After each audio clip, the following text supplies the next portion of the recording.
आज के case studies के इस लेक्चर में बात करेंगे दहेज उत्पीड़न के मामले की।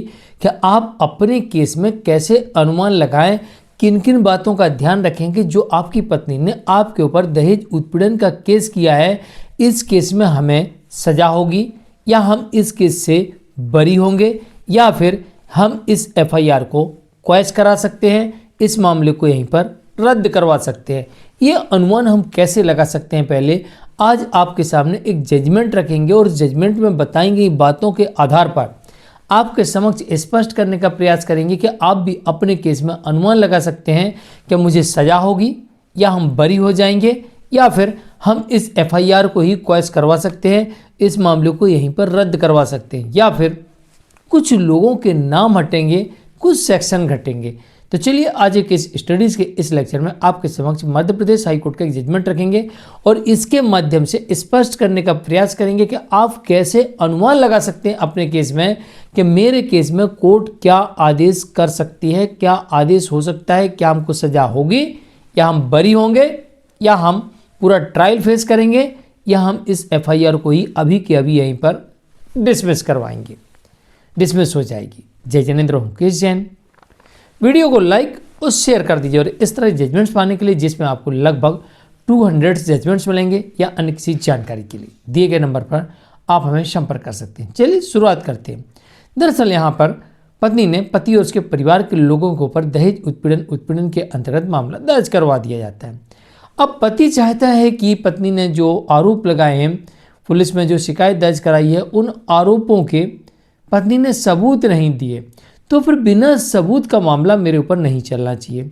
आमतौर पर धारणा ही बनी हुई कि जब सबूत नहीं है तो हमें सज़ा नहीं होगी और ये ट्रायल भी हमें फेस नहीं करना पड़ेगा और इस एफआईआर को क्वैश किया जा सकता है। लेकिन इस मामले में कोर्ट ने जो कहा वो जानना आपको बहुत ज़रूरी है।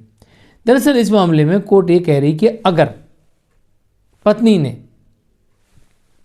पत्नी ने पुलिस के सामने पुलिस इन्वेस्टिगेशन में सभी सबूत नहीं दिए तो इसका मतलब ये नहीं है कि उस एफआईआर को क्वैश कर दिया जाए। पहले न्यायालय देखेगी, पत्नी से पूछेगी कि भाई आपने इतने सारे आरोप लगाए हैं तो आपके इन आरोपों का क्या मतलब, जिनके सबूत नहीं है, और अगर सबूत है तो सबूत लाइए, अन्यथा ये एफआईआर क्वैश हो सकती है।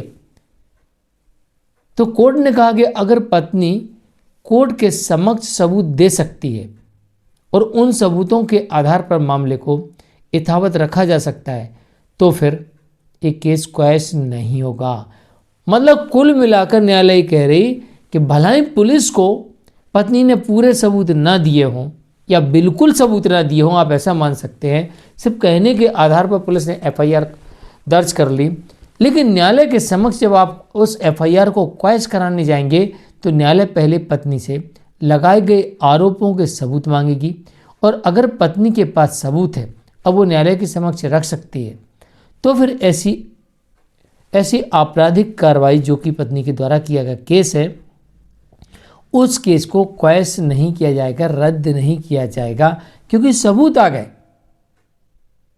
भला ही एफआईआर का टाइम नहीं दिए उसने, लेकिन बाद में दे दिए, तो सबूत होने की दशा में केस क्वैश नहीं होगा। इस बात का ध्यान रखिए। तो आप सबसे पहले अनुमान लगाइए कि मेरा केस क्वैश होगा कि नहीं होगा, क्या क्या आरोप हैं और क्या सबूत है।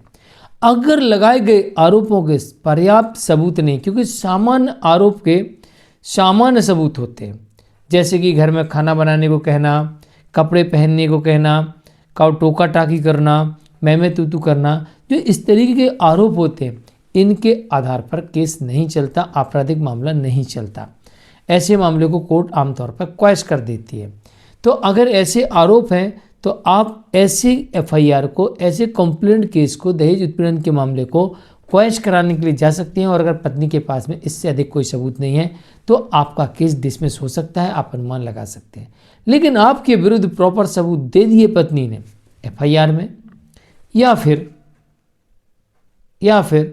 क्वैशिंग के दौरान, तो फिर ये एफआईआर क्वैश नहीं होगी, सबूतों के आधार पर आगे बढ़ेगी।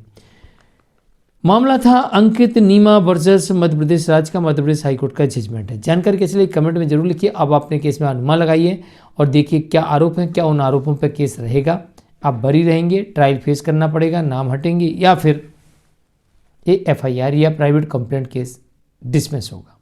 नमस्कार।